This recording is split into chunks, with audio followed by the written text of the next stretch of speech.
Hello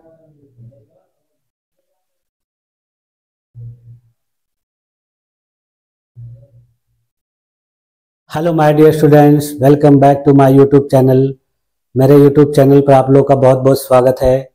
dear students, आज की class में हम लोग टीचिंग एप्टीट्यूड के दूसरे भाग का अध्ययन करेंगे। यानी आज की क्लास में हम लोग पिछली क्लास की आगे की चीज़ों का अध्ययन करेंगे। और जैसा कि आप लोगों को मैंने पिछली क्लास में बताया था, ये जो टीचिंग एप्टीट्यूड वाला जो पार्ट है, यूनिट है, ये यूजीसी नेट पेपर 1 में पूछा जाता है। तो इसका अध्ययन हम लोगों को करना जरूरी है। इसी क्रम में हम लोग इस चीज को अध्ययन कर रहे हैं। तो चलिए देखते हैं कि आज की क्लास में हम लोगों को क्या क्या टॉपिक्स पढ़ने हैं। तो देखिए, आज की क्लास की जो प्रमुख टॉपिक है वो है सबसे पहले शिक्षण की अवस्थाएं यानी स्टेजेस ऑफ टीचिंग। उसके बाद है शिक्षण का स्तर यानी लेवल ऑफ टीचिंग। तो उसके बाद फिर है शिक्षण का उद्देश्य यानी ऑब्जेक्टिव ऑफ टीचिंग। उसके बाद शिक्षण का कार्य यानी फंक्शंस ऑफ टीचिंग। उसके बाद हमको पढ़ना है शिक्षण के चर यानी वेरिएबल्स ऑफ टीचिंग। और सबसे बाद में पढ़ना है शिक्षण को प्रभावित करने वाले कारक यानी फैक्टर्स अफेक्टिंग टीचिंग। तो चलिए एक एक करके इन सभी पार्ट्स को देखिए। सबसे पहले हम लोग देखते हैं शिक्षण की अवस्थाओं के बारे में यानी स्टेजेस ऑफ टीचिंग। देखिए, शिक्षण की 3 अवस्थाएं मानी जाती है, जिसमें देखिए पहली अवस्था है जिसको कहा जाता है पूर्व सक्रिय अवस्था यानी प्री एक्टिव स्टेज। उसके बाद देखिए जो दूसरी अवस्था होती है उसको अंतर क्रियात्मक अवस्था कहा जाता है यानी इंटर एक्टिव स्टेज। तीसरी अवस्था जो है उसे पश्च सक्रिय अवस्था यानी पोस्ट एक्टिव स्टेज के रूप में जाना जाता है। ये तीनों अवस्थाएं जो हैं, देखिए शिक्षण की प्रक्रिया को व्यवस्थित और प्रभावी बनाने के लिए बहुत ही आवश्यक होती है। यानी किसी भी टीचिंग को बेहतर बनाने के लिए, प्रभावी बनाने के लिए इन स्टेजेस के माध्यम से टीचिंग की जाती है। ये शिक्षण की जो अवस्थाएं हैं, देखिए क्रमिक चरणों को दर्शाती हैं यानी क्रम वाइज किस किस चरण में क्या क्या एक टीचर को करना चाहिए, ये इसके बारे में बताते हैं। तो जो सबसे पहली अवस्था है जो पूर्व सक्रिय अवस्था यानी प्री एक्टिव स्टेज के नाम से जानी जाती है, यह शिक्षण की जो ऐसी स्टेज है जिसमें टीचर योजना बनाते हैं यानी टीचर को किस प्रकार से क्लास में पढ़ाना है उसके लिए प्लानिंग करते हैं। जैसे कि आप लोग बीएड के दौरान लेसन प्लान बनाते थे, तो वो लेसन प्लान क्या होता था, वो इसी के अंतर्गत आता था। यानी उसकी जो शुरुआती प्लानिंग, कैसे आपको क्लास में पढ़ाना है, कैसे चीजों को तैयार करना है, कैसे आपको क्लास में बच्चों को समझाना है, किस किस लर्निंग मटेरियल का इस्तेमाल करना है, ये सारी चीजें इसी के अंतर्गत आती हैं। इसमें देखिए मुख्य गतिविधियां जो क्या क्या हैं। सबसे पहले देखिए इसमें शिक्षण के उद्देश्यों का निर्धारण किया जाता है यानी शिक्षण किया जाएगा तो उसका उद्देश्य क्या होगा। उसके बाद देखिए शिक्षार्थियों की आवश्यकता, रुचि और पूर्व ज्ञान का विश्लेषण किया जाता है। ये पता लगाया जाता है कि जो शिक्षार्थी पढ़ने वाले हैं उनकी नीड क्या है, वो किस प्रकार से पढ़ने में इंटरेस्टेड है और फिर उनका जो प्रीवियस नॉलेज किस लेवल का है, इसका विश्लेषण इसी स्टेज में किया जाता है। उसके बाद देखिए पाठ योजना तैयार की जाती है, लेसन प्लान बनाया जाता है। उसके बाद देखिए शिक्षण विधियों का चयन किया जाता है यानी कौन सा टॉपिक, कौन सा चीज, कौन सा विषय किस प्रकार की शिक्षण विधि के द्वारा पढ़ाया जाएगा। जैसे व्याख्यान विधि, चर्चा विधि या प्रदर्शन विधि। जिस प्रकार का सब्जेक्ट रहेगा, जैसा टॉपिक रहेगा, उस प्रकार की शिक्षण विधि का चयन किया जाता है। उसके बाद फिर देखिए शिक्षण सामग्री और संसाधनों की तैयारी यानी किस प्रकार की शिक्षण सामग्री का उपयोग किया जाएगा और शिक्षण संसाधन किस प्रकार के होंगे। तो ये सारी चीजें जो है इसी स्टेज में की जाती है। इसका उद्देश्य देखिए होता है कि क्या पढ़ाना है और कैसे पढ़ाना है। यानी इसमें टीचर डिसाइड करते हैं कि स्टूडेंट को उनको क्या पढ़ाना है और जो पढ़ाना है वो किस प्रकार से पढ़ाना। इसका उदाहरण देखिए कि एक शिक्षक जब जलवायु परिवर्तन विषय पर पाठ्य योजना बनाता है तो उसमें वह वीडियो, चार्ट और प्रश्न तैयार करके तब अपना लेसन प्लान बनाता है।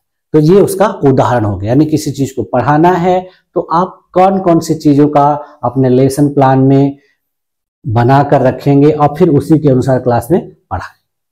दूसरी अवस्था जो देखिए वो है अंतर क्रियात्मक अवस्था, यानी इंटरएक्टिव स्टेज। यह अवस्था जो होती है क्लास में शिक्षक के द्वारा अपने टीचिंग को वहां पर प्रस्तुत करने से संबंधित होती है। जैसे देखिए, यह शिक्षण प्रक्रिया की वास्तविक क्रियान्वयन अवस्था है जहां शिक्षक और शिक्षार्थियों के बीच परस्पर संवाद। ये देखिए आप, वो तैयारी की अवस्था थी, ये क्रियान्वयन की, यानी सारा कुछ पहले से डिसाइड कर लिया गया, प्रिपेयर कर लिया गया, अब क्लास में उस चीज को प्रस्तुत करना है। इसकी देखिए मुख्य गतिविधियां क्या होती हैं। इसमें शिक्षक देखिए पाठ सामग्री को प्रस्तुत करता है, शिक्षार्थियों से प्रश्न पूछता है और उस प्रश्न से संबंधित चर्चा करता है। उसके बाद देखिए गतिविधियों और अभ्यास कार्यों का आयोजन करवाता है, शिक्षार्थियों के व्यवहार और उनकी समझ का अवलोकन करता है, यानी स्टूडेंट को उस चीज जो उन्होंने पढ़ाई बताई वो समझ में आई कि नहीं उसको ऑब्जर्व करता है। उसके बाद फिर देखिए शिक्षण विधियों में जरूरत के अनुसार बदलाव करता है। यदि लग रहा है शिक्षक को कि जिस विधि से टीचर पढ़ा रहा है स्टूडेंट को समझ में नहीं आ रहा है, उनको प्रॉब्लम हो रही है, तो वो अपने टीचिंग मेथड्स में चेंज करेगा। इसका देखिए उद्देश्य क्या होता है इस स्टेज का, कि शिक्षार्थियों को विषय वस्तु से जोड़ना और उनकी भागीदारी सुनिश्चित करना। इस स्टेज का यही मतलब होता है कि जब क्लास में कोई चीज पढ़ाई जा रही है, टीचर लेक्चर दे रहा है, तो स्टूडेंट उससे जुड़े, उस चीज को समझें और उस क्लास को महत्वपूर्ण और बेहतर बनाया जाए। तो यही उसका उद्देश्य होता है। और इसमें देखा जाता है कि फर्स्ट बेंच से लेके लास्ट बेंच के सारे स्टूडेंट टीचर की बातों को ध्यान से सुने और उसमें उसके लेक्चर में वो भी पार्टिसिपेट करें। इसका देखिए उदाहरण देखिए क्या होगा कि शिक्षक जलवायु परिवर्तन पर चर्चा करते हैं, शिक्षार्थियों को इसके प्रभाव दिखाने के लिए वीडियो प्रदर्शित करते हैं और उनसे सवाल पूछते हैं, जैसे आपके क्षेत्र में जलवायु परिवर्तन के क्या प्रभाव हैं। तो इस प्रकार से जब टीचर बच्चों से बीच बीच में क्वेश्चन पूछता है तो बच्चे उस टॉपिक के प्रति जुड़े रहते हैं और उसमें वो भागीदारी भी सुनिश्चित करते हैं। अब देखिए अगला जो स्टेज है उसको कहा जाता है पश्च सक्रिय अवस्था, यानी पोस्ट एक्टिव स्टेज। यह देखिए शिक्षण प्रक्रिया के मूल्यांकन और सुधार की अवस्था है, यानी इस स्टेज में टीचर अपने द्वारा पढ़ाए गए टॉपिक का, अपने पढ़ाए गए सब्जेक्ट का क्या करता है, मूल्यांकन करता है। और मूल्यांकन करने के बाद फिर उसमें यदि सुधार की गुंजाइश होती है तो उसको सुधार करता है और स्टूडेंट से करवाता है। देखिए इसमें मुख्य गतिविधियां देखिए क्या क्या होती हैं। शिक्षण के परिणामों का मूल्यांकन करता है, यानी जब टीचिंग हो गई, कंप्लीट हो गई, तो उसका रिजल्ट क्या है, यानी बच्चों को समझ में आई कि नहीं चीजें। उसके बाद देखिए इसमें विभिन्न प्रकार के टेस्ट होते हैं, प्रोजेक्ट दिए जाते हैं और बच्चों को अभ्यास कार्य दिया जाता है जिससे समझने में आसानी होती है कि वो टॉपिक बच्चों को समझ में आया कि नहीं।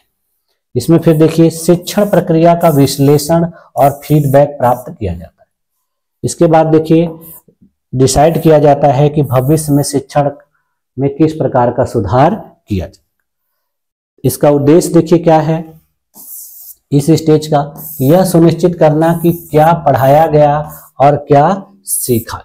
यानी इस स्टेज का उद्देश्य होता है कि बच्चों को क्या पढ़ाया गया और उनके द्वारा क्या क्या चीज सीखा गया। यदि नहीं सीखा गया तो फिर उसमें बदलाव किया जाए।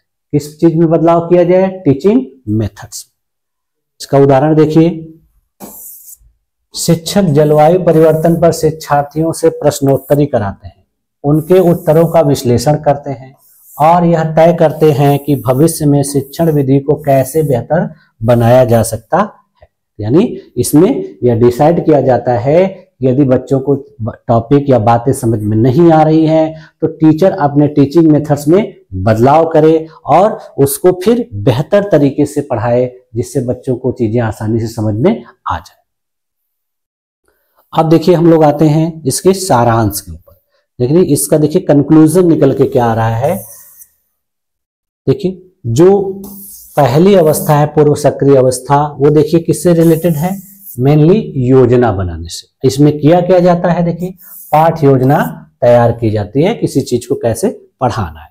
दूसरी जो स्टेज है अंतर क्रियात्मक अवस्था, उसमें देखिए शिक्षण किया जाता है और छात्रों के साथ संवाद किया जाता है। इसमें देखिए विभिन्न प्रकार के वीडियो लेक्चर प्रदर्शित किए जाते हैं और छात्रों के साथ चर्चा की जाती है। जो अंतिम वाली अवस्था है पश्च सक्रिय अवस्था, इसमें देखिए मूल्यांकन किया जाता है और सुधार किया जाता है। इसमें देखिए छात्रों का टेस्ट लेकर उनके प्रगति का मूल्यांकन किया। तो इस प्रकार से हम लोग देखिए स्टेज ऑफ टीचिंग को देखा। ये सभी अवस्थाएं देखिए शिक्षण की प्रक्रिया को अधिक प्रभावी, व्यवस्थित और उद्देश्यपूर्ण बनाती है। यानी इन स्टेजेस के माध्यम से शिक्षण करने से टीचर की जो शिक्षण है वो बहुत ही प्रभावी होता है और स्टूडेंट के लिए फायदेमंद होता है, उनका अधिगम बेहतर तरीके से होता है।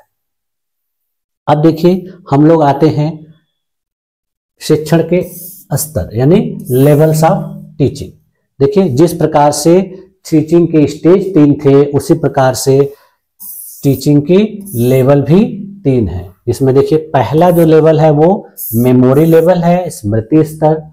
दूसरा जो है वो समझ स्तर यानी अंडरस्टैंडिंग लेवल है और तीसरा जो है वो प्रतिबिंब स्तर या रिफ्लेक्टिव लेवल यानी इसको चिंतन स्तर के नाम से भी जाना जाता है। ये देखिए जो शिक्षण के स्तर हैं ये शिक्षण के उद्देश्यों और जटिलता के अनुसार शिक्षण प्रक्रिया को वर्गीकृत करते हैं और इनको हम लोग अब विस्तार पूर्वक देख लेते हैं। स्मृति स्तर का शिक्षण यानी मेमोरी लेवल ऑफ टीचिंग, यह देखिए शिक्षण का सबसे प्राथमिक स्तर होता है। इसमें शिक्षक का उद्देश्य शिक्षार्थियों को जानकारी प्रदान करता है और जानकारी कैसे होती है, फैक्ट के रूप में और डेटा के रूप में, यानी विभिन्न प्रकार के फैक्ट को उनको याद करवाया जाता है, रटाया जाता है। और इसमें देखिए यह जो है सीखने का मुख्य आधार होता है रटना, यानी उनकी मेमोरी में उन सब चीजों को फिट करना होता है, यानी किसी चीज को उनको रटा रटा के बार बार उनको याद करवाया जाता है। इसकी विशेषता देखिए क्या होती है कि छात्रों को विभिन्न प्रकार के तथ्यों को, परिभाषा को, नियम को याद करवाया जाता है। यानी किसी फैक्ट को याद करवाने के लिए, किसी परिभाषा को याद कराने के लिए, किसी नियम को याद कराने के लिए इस लेवल का उपयोग किया जाता है। यानी यह लेवल इसी से रिलेटेड होता है। और देखिए यह जो लेवल होता है ये बेसिक स्तर पे यानी शुरुआती कक्षाओं में, प्राथमिक स्तर की कक्षाओं में बहुत ही महत्वपूर्ण होता है। क्यों? क्योंकि स्टूडेंट को उन सारी चीजों को एक बार उनकी मेमोरी में फिट करना होता है, इसलिए उन सब चीजों को उनको रटाया जाता है। अब देखिए इसमें रचनात्मकता या आलोचनात्मक सोच की आवश्यकता नहीं होती, यानी इसमें स्टूडेंट को यह सब सोचने की जरूरत नहीं होती है। बस वो किसी चीज को अगर उनको कह दिया गया कि इसको आपको याद करना है तो वो याद करते, उसमें वो कोई तर्क वितर्क नहीं करते। यह स्तर देखिए प्राथमिक कक्षाओं में अधिक उपयोगी है, यानी मैंने अभी बताया आप लोगों को कि ये प्राथमिक कक्षाओं में ही ज्यादातर उपयोग की जाती है। बच्चों को उन सब चीजों के बारे में पता नहीं होता है कि इसका मतलब क्या होता है, बस टीचर ने बोल दिया कि इसको याद कर लो, इसको रट लो, तो वो रट लेते। इसका उदाहरण देखिए, शिक्षक छात्रों को भारत की राजधानियां याद करने को कहते हैं, यानी भारत के विभिन्न राज्यों की राजधानियां और भारत की खुद राजधानी। तो इन सब चीजों को बच्चों को जब कह दिया जाता है कि आप याद कर लीजिए तो वो याद कर लेते हैं। उसी प्रकार से देखिए गणित में भी कुछ ऐसी अवधारणाएं हैं जिनको बच्चों को कहा जाता है याद करने के लिए, जैसे विभिन्न प्रकार की गिनती, पहाड़ा, ये सब बच्चों को रटाया जाता है। तो ये सारी चीजें इसमें की जाती हैं। इसमें देखिए जो सीखने का उद्देश्य होता है किसी जानकारी को याद रखना और फिर उसको पुनः प्रस्तुत करना। याद कर लेते हैं बच्चे और फिर जब उनसे कहा जाता है तो उसको प्रस्तुत करते हैं। दूसरा जो स्तर है देखिए वो है समझ स्तर, यानी अंडरस्टैंडिंग लेवल ऑफ टीचिंग। इस स्तर में देखिए क्या होता है कि शिक्षक छात्रों को केवल रटाने के बजाय जानकारी को समझाने और उसके अर्थ को स्पष्ट करने पर जोर देते। उस लेवल में देखिए क्या था कि बच्चों को सारी चीजें याद कराई जाती थी, रटाई जाती थी। अब इसमें रटाना नहीं है बल्कि बच्चों को उन सब चीजों को समझाना है और उनका अर्थ भी उनको ऐसे तरीके से बताना है कि उनको वो चीज अच्छे से आ जाए। इसकी देखिए विशेषताएं क्या होती हैं। इसमें छात्रों को देखिए व्याख्या करना, तुलना करना और विश्लेषण करना सिखाया जाता है। यह स्तर देखिए माध्यमिक और उच्चतर कक्षाओं में अधिक उपयोगी होता है। क्यों? क्योंकि इस स्टेज तक आते आते यानी इस कक्षा में आते आते बच्चों की उम्र जो है किशोरावस्था में प्रवेश हो जाती है, तो जिससे उनको उन सब चीजों को समझाना बहुत आसान होता है, इसलिए इस तरीके से किया जाता है। यह देखिए तर्क और समझ विकसित करने में काफी सहायक होता है। इसका उदाहरण देखिए, शिक्षक छात्रों को जल चक्र यानी वाटर साइकिल की प्रक्रिया समझाते हैं और इसे चित्र द्वारा स्पष्ट करते हैं। जब देखिए ज्योग्राफी में जल चक्र पढ़ाएगा कोई टीचर, तो उनको विभिन्न प्रकार के इमेजेस के माध्यम से उन सब चीजों को दिखाएगा और फिर उसको सही तरीके से स्पष्ट रूप से बताएगा, तो ये बच्चे समझ जाते हैं। उसमें देखिए क्यों जैसे प्रश्न पूछना, जैसे हम शुद्ध पानी क्यों पीते, इस प्रकार के प्रश्न भी छात्रों से किए जाएंगे और फिर उसका जवाब दिया जाएगा और छात्रों से भी उनका जवाब लिया जाएगा। तो इससे बच्चों में देखिए जो होती है टॉपिक के प्रति उनकी समझ बेहतर हो जाती है, उनका ज्ञान देखिए समझना और उसे व्यवहारिक रूप में लागू करने के लिए होता है, यानी किसी चीज को समझते हैं और अपने भविष्य में अपने जीवन में उसका व्यवहारिक उपयोग करते हैं। अगला देखिए जो है रिफ्लेक्टिव लेवल यानी प्रतिबिंब स्तर या इसको चिंतन स्तर भी कहा जाता है। इसको देखिए क्या होता है, यह देखिए टीचिंग का सबसे उन्नत स्तर यानी सबसे बेहतर यानी हाई लेवल है। इसमें देखिए छात्रों को समस्या समाधान यानी प्रॉब्लम सॉल्विंग और स्वतंत्र सोचने यानी क्रिटिकल थिंकिंग की क्षमता विकसित कराई जाती है। इसमें छात्रों के समक्ष इस प्रकार से पढ़ाया जाता है, इस प्रकार से बताया जाता है कि कोई समस्या है तो उसको वो कैसे हल करेंगे, यानी तार्किक रूप से वो चिंतन किस प्रकार से करेंगे, किसी मुद्दे पर, किसी टॉपिक पर, किसी सिचुएशन पर वो अपना किस प्रकार से सोच व्यक्त कर पाते हैं।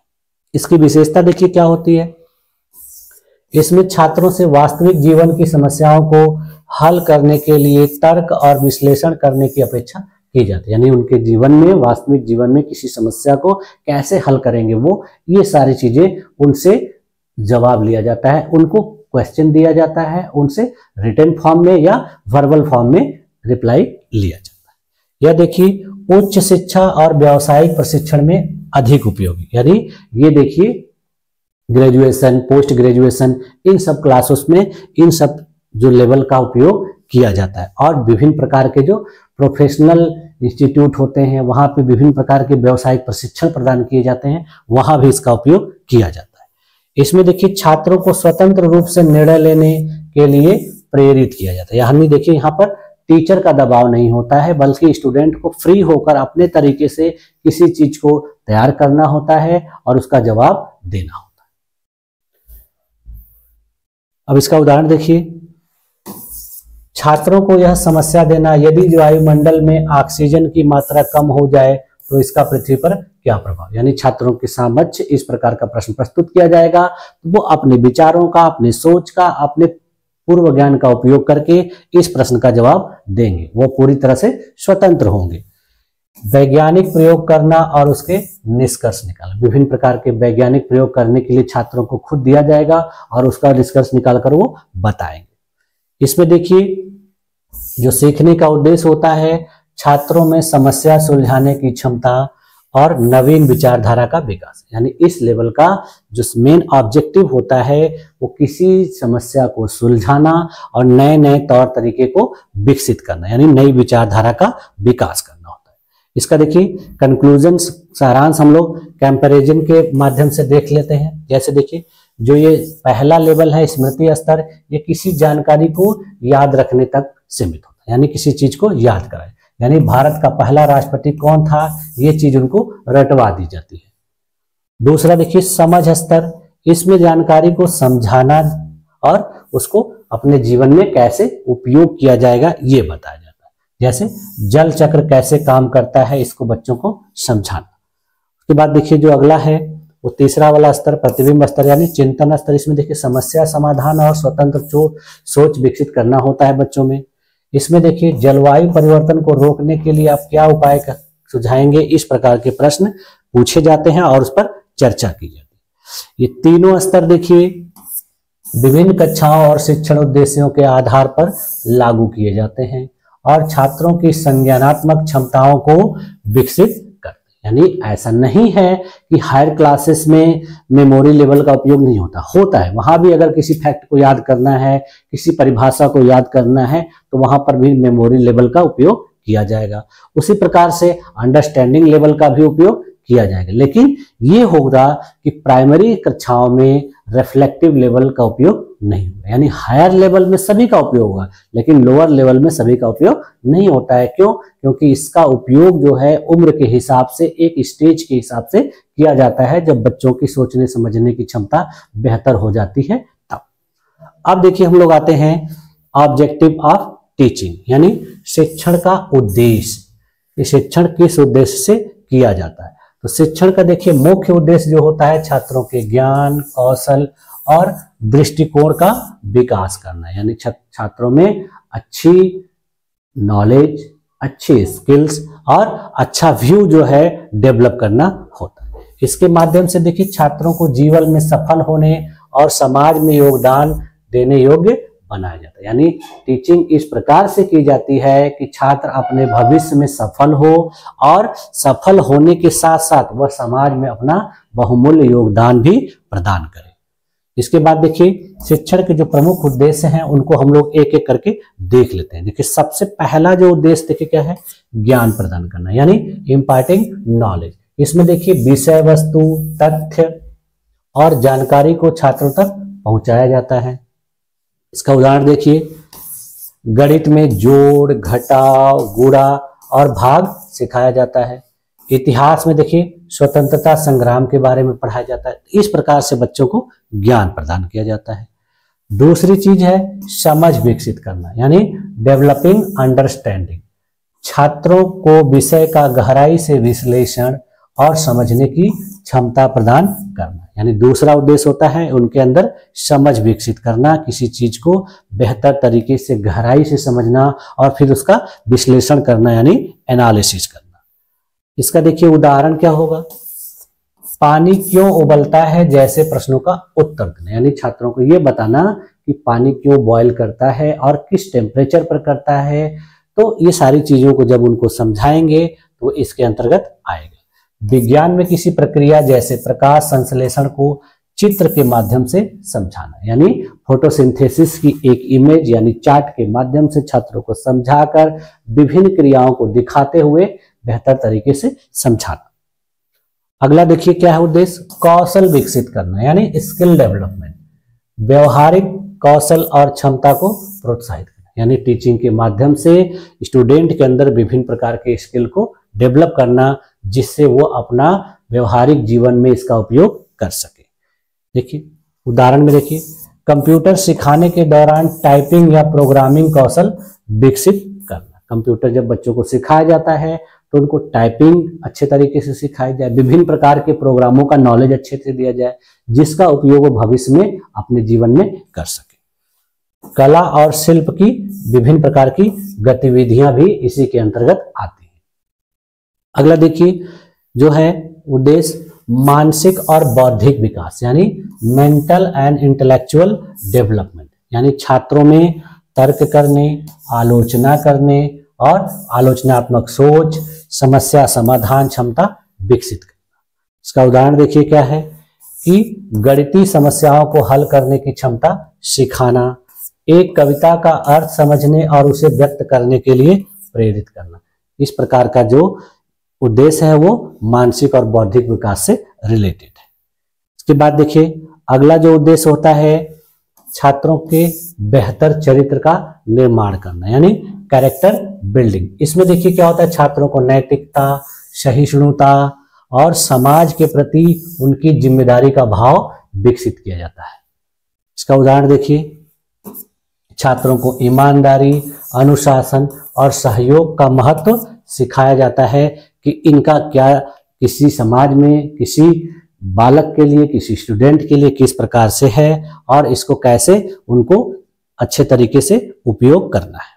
अगला देखिए रचनात्मकता और नवाचार का विकास, यानी इनकरेजिंग क्रिएटिविटी एंड इनोवेशन, यानी छात्रों को नए नए विचार प्रस्तुत करने और उनकी कल्पना शक्ति को बढ़ावा देना एक उद्देश्य और भी है। उदाहरण देखिए इसमें, छात्रों को एक कहानी लिखने के लिए प्रेरित, यानी उनको अपने से एक कहानी लिखने के लिए कहेंगे जिससे उनके अंदर उनकी रचनात्मकता और नवाचार का पता चलेगा। विज्ञान के मेले में एक मॉडल बनाकर उसको प्रस्तुत करने के लिए कहेंगे, इससे भी उनकी क्रिएटिविटी पता चलेगी और वो कितने इनोवेटिव हैं ये भी पता चलेगा। अगला देखिए जो है शिक्षण का कार्य, यानी फंक्शंस ऑफ टीचिंग। शिक्षण के कार्य क्या क्या होते हैं? देखिए शिक्षण केवल ज्ञान प्रदान करने तक सीमित नहीं है, इसका उद्देश्य छात्रों को समग्र रूप से विकसित करना है। शिक्षण के देखिए प्रमुख कार्य निम्नलिखित है। देखिए शिक्षण का उद्देश्य और शिक्षण के कार्य दोनों एक दूसरे से मिलते जुलते हैं। जैसे देखिए जानकारी प्रदान करना, प्रोवाइडिंग इंफॉर्मेशन, छात्रों को विभिन्न प्रकार की नई नई जानकारियां पर देना और उनको उससे परिचित कराना। जैसे उदाहरण देखिए भूगोल में जलवायु के प्रकार समझाना। उसी प्रकार से देखिए शिक्षण और प्रशिक्षण, यानी छात्रों को व्यवहारिक और सैद्धांतिक ज्ञान देना। उदाहरण कक्षा में व्याख्यान देना और लैब में प्रयोग कराना। उसी प्रकार से देखिए अगला है कार्य प्रेरणा देना, यानी मोटिवेटिंग स्टूडेंट, छात्रों को सीखने के लिए प्रेरित करना और उनके आत्मविश्वास को बढ़ाना। उदाहरण देखिए छात्रों को जब किसी परीक्षा में अच्छा प्रदर्शन करने के लिए टीचर मोटिवेट करते हैं तो वो उसका परिणाम बेहतर होता है। खेल कूद और सह पाठ्यक्रम गतिविधियों में भाग लेने के लिए भी उनको प्रोत्साहित करना चाहिए। अगला देखिए कार्य है मूल्यांकन करना, यानी केवल टीचर का उद्देश्य नहीं होता है कि छात्रों को नए नए जानकारियां प्रदान करें, नए नए ज्ञान प्रदान करें, लेकिन उसके साथ साथ उसका मूल्यांकन भी बहुत जरूरी होता है। छात्रों की प्रगति और उनके ज्ञान का परीक्षण करना चाहिए। इसमें देखिए उदाहरण में कक्षा में परीक्षा आयोजित करना, विभिन्न प्रकार के होमवर्क और प्रोजेक्ट का मूल्यांकन करना।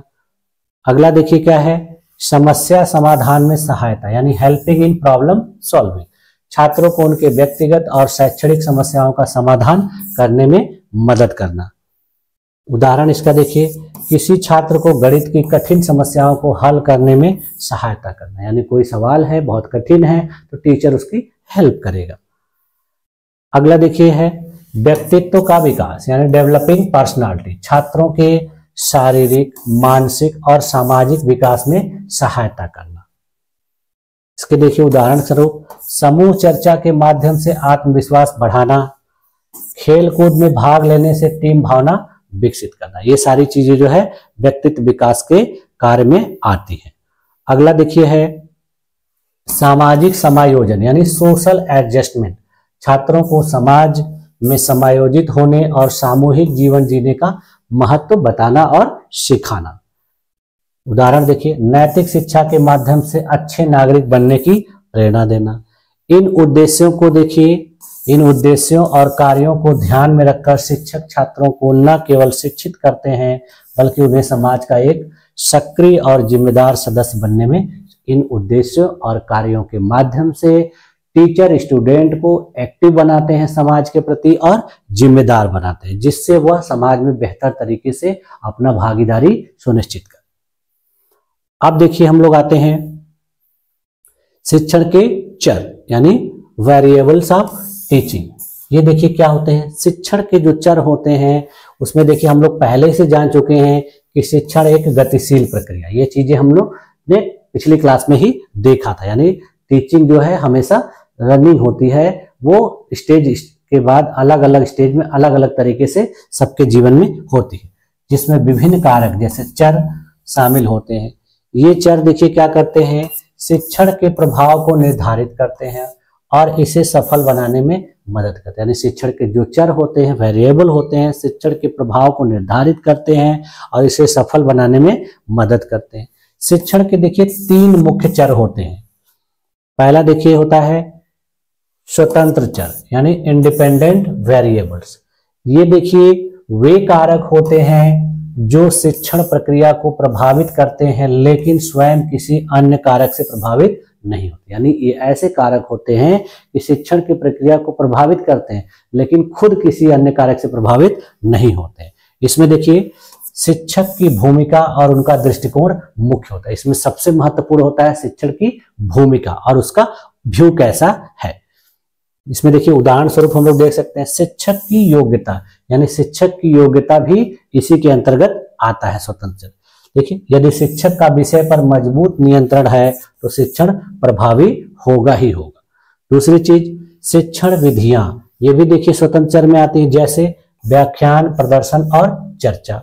उसी प्रकार से शिक्षक का व्यक्तित्व, यानी प्रेरणादायक व्यक्तित्व और सहयोगी व्यक्तित्व होगा शिक्षक का, तो भी वो इसी के अंतर्गत आएगा। उदाहरण में देखिए, उदाहरण, एक शिक्षक विज्ञान का जटिल विषय सरल भाषा और प्रयोगों के माध्यम से समझाता है। यदि शिक्षक को विषय का बेहतर नॉलेज है, वो अच्छी विधि का उपयोग कर रहा है और उस स्टूडेंट के साथ सहयोगात्मक व्यवहार कर रहा है, तो जटिल से जटिल विषय को भी वो सरल तरीके से बच्चों को समझाने में सक्षम होगा। अगला देखिए है आश्रित चर, यानी डिपेंडेंट वेरिएबल, यानी ये वे कारक हैं जो स्वतंत्र चरों के आधार पर बदलते हैं। यानी ये आश्रित चर जो होते हैं वो स्वतंत्र चरों के आधार पर बदल जाते हैं। इसमें देखिए शिक्षक का शिक्षार्थी से किस प्रकार का संबंध होता है और यह उनकी सीखने की क्षमता, रुचि और प्रतिक्रिया पर निर्भर करता है। यानी इसका संबंध शिक्षार्थी से होता है और यह उनकी सीखने की क्षमता, रुचि और प्रतिक्रिया पर निर्भर करता है। यानी जो आश्रित चर है वो स्टूडेंट और जो स्वतंत्र चर है वो टीचर। इसमें देखिए विद्यार्थी की प्रगति शामिल होती है, यानी स्वतंत्र चर के आधार पर उनकी सफलता बदल सकती है। यानी स्वतंत्र चर यानी शिक्षक बेहतर शिक्षण कर रहा है तो बच्चों का जो आगे का भविष्य है वो बेहतर होगा, उनकी प्रगति होगी। उसी प्रकार सीखने की गति, यानी स्वतंत्र चर बेहतर तरीके से शिक्षण विधि का उपयोग करके पढ़ा रहा है तो बच्चों की जो सीखने की गति होगी वो बहुत बेहतर होगी और वो समझने और याद रखने की क्षमता उनमें बहुत तेजी से विकसित होगी। अगला है प्रतिसाद यानी फीडबैक। शिक्षक के प्रति विद्यार्थियों की प्रतिक्रिया भी उसी प्रकार की होगी। यदि बेहतर शिक्षण होगा तो शिक्षण का जो प्रतिक्रिया है वो भी बेहतर होगा।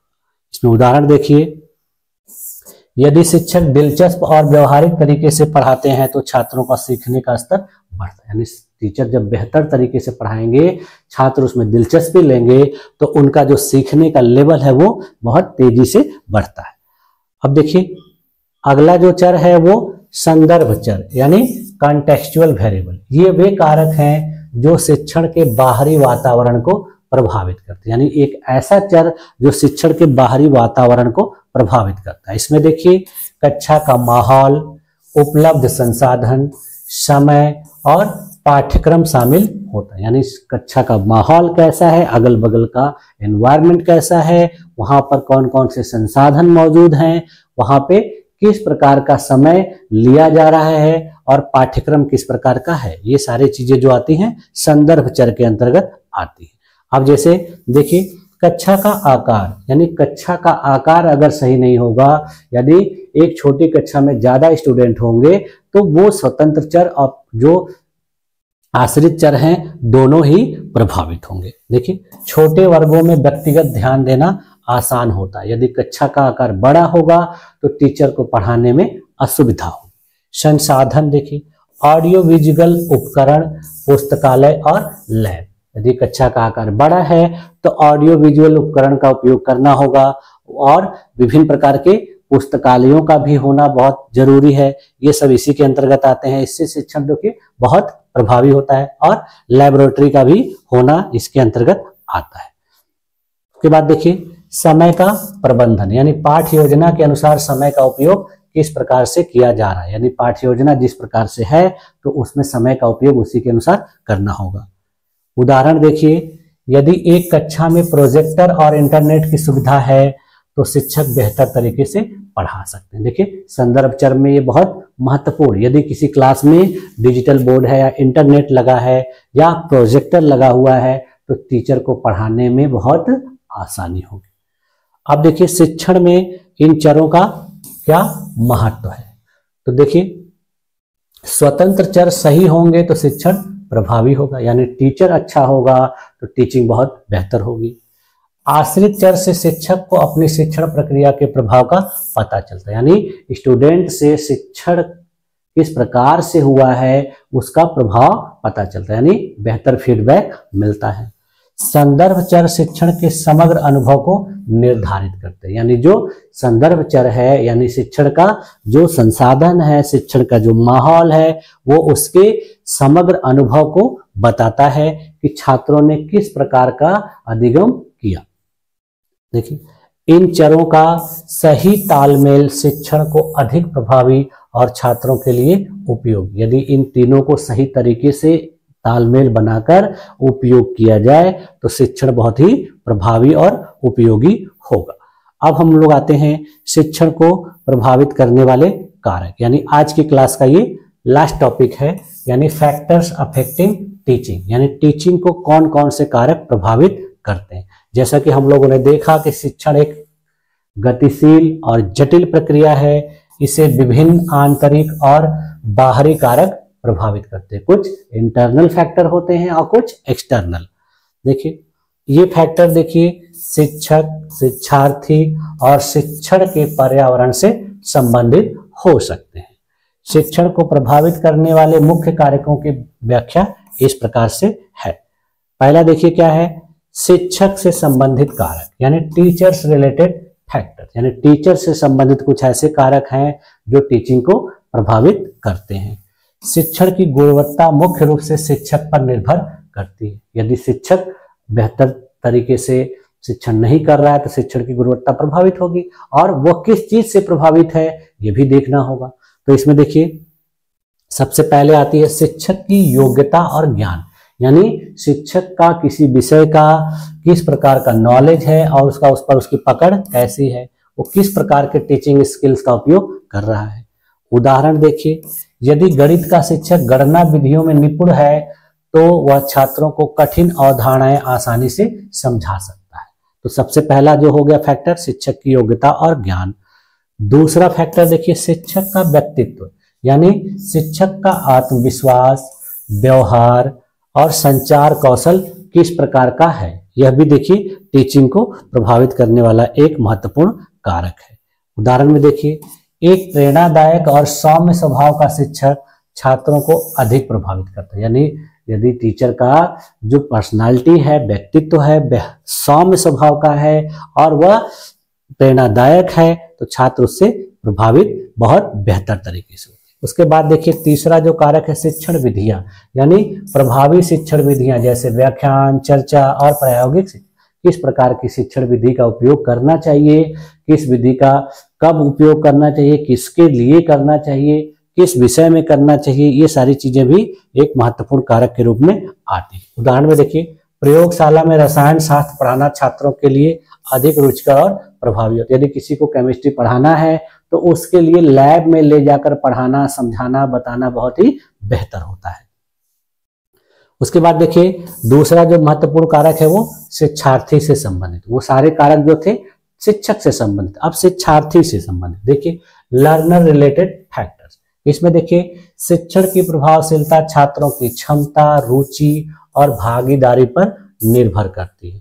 इसमें देखिए सबसे महत्वपूर्ण चीज होता है विद्यार्थी का पूर्व ज्ञान, यानी छात्रों का यदि विषय से संबंधित पहले से कोई ज्ञान है तो वो उस चीज को बेहतर तरीके से समझ पाएंगे। देखिए छात्रों का पहले से विषय पर कितना ज्ञान है ये बहुत ही प्रभावित होता है। देखिए उदाहरण में यदि छात्रों को पहले से गुरुत्वाकर्षण बल का मूलभूत ज्ञान है तो शिक्षक आसानी से उन्नत अवधारणाएं उनको समझा सकते हैं।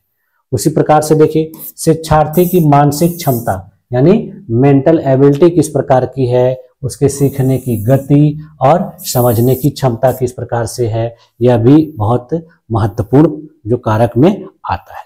उदाहरण देखिए, कुछ छात्र तेज गति से सीखते हैं जबकि अन्य को अधिक समय की आवश्यकता होती है। उसी प्रकार से देखिए स्टूडेंट की रुचि और प्रेरणा भी महत्वपूर्ण कारक में आती है। जैसे छात्र जिस विषय में रुचि रखते हैं उसे अधिक प्रभावी ढंग से सीखते हैं, और जिसमें उनकी रुचि कम होती है उसको सीखने में उनको असुविधा होती है और काफी समय लगता है। उदाहरण देखिए, यदि छात्रों को खेल पसंद है तो खेल आधारित उदाहरणों का उपयोग करके भौतिकी सिखाया जाता है। यदि छात्रों को खेल पसंद है तो उनको खेल के माध्यम से विभिन्न प्रकार के फिजिकल या फिजिक्स से रिलेटेड टॉपिक को समझाया जाता है। तीसरा जो कारक है देखिए, शिक्षण पर्यावरण से संबंधित कारक यानी एनवायरमेंटल फैक्टर्स, यानी शिक्षण का वातावरण किस प्रकार से है, यह भी एक महत्वपूर्ण कारक होता है और यह अनुकूल वातावरण को होना बहुत ही आवश्यक होता है। इसमें देखिए कक्षा का आकार और कक्षा का मैनेजमेंट किस प्रकार का है, यानी कक्षा में छात्रों की संख्या कैसी है और कक्षा को कैसे मैनेज किया जा रहा है, यह भी एक महत्वपूर्ण कारक में आता है। देखिए छोटे वर्गों में व्यक्तिगत ध्यान देना आसान होता है, यानी छोटे क्लास में व्यक्तिगत रूप से स्टूडेंट के ऊपर ध्यान देना आसान होता है, लेकिन धीरे धीरे जब कक्षा बड़ी हो जाएगी तो व्यक्तिगत रूप से ध्यान देना आसान नहीं होता है। उसके बाद देखिए संसाधन और सामग्री, यानी शिक्षण में उपयोग होने वाले संसाधन जैसे ऑडियो विजुअल सामग्री और प्रयोगशाला भी महत्वपूर्ण फैक्टर्स में आते हैं। उदाहरण में देखिए प्रोजेक्टर का उपयोग करके भूगोल के नक्शे को बेहतर तरीके से समझाया जा सकता है, डिजिटल बोर्ड का उपयोग करके इन सब चीजों को बेहतर तरीके से समझाया जा सकता है। उसके बाद देखिए इसी में आता है भौतिक परिस्थितियां, यानी शोर रहित स्वच्छ और आरामदायक कक्षा, यानी कक्षा में शोरगुल नहीं हो, कक्षा साफ सुथरी हो, स्वच्छ हो और कक्षा में आरामदायक परिस्थिति यानी जो हवा का प्रकाश का उचित व्यवस्था हो तो शिक्षण बहुत बेहतर होगा। देखिए उदाहरण अत्यधिक गर्म या ठंडी कक्षा में पढ़ाई प्रभावी नहीं होती, यानी कक्षा में अधिक गर्मी लग रही है या ठंड लग रही है तो छात्र सही से टीचिंग में इंटरेस्ट नहीं लेंगे, उस चीज को समझने में वो कठिनाई उनके सामने आएगी। पाठ्यक्रम से संबंधित कारक, अब देखिए चौथा जो कारक है करिकुलम रिलेटेड है, यानी छात्रों का पाठ्यक्रम किस प्रकार का है, उस पाठ्यक्रम की संरचना कैसी है, शिक्षण सामग्री कैसी है, यह भी शिक्षण को प्रभावित करता है। जैसे पाठ्यक्रम की उपयुक्तता, यानी छात्रों की आवश्यकता और रुचि के अनुसार पाठ्यक्रम नहीं रहेगा तो छात्र उसमें रुचि नहीं लेंगे। देखिए यदि पाठ्यक्रम कठिन और जटिल होगा तो छात्रों को समझने में कठिनाई होगी।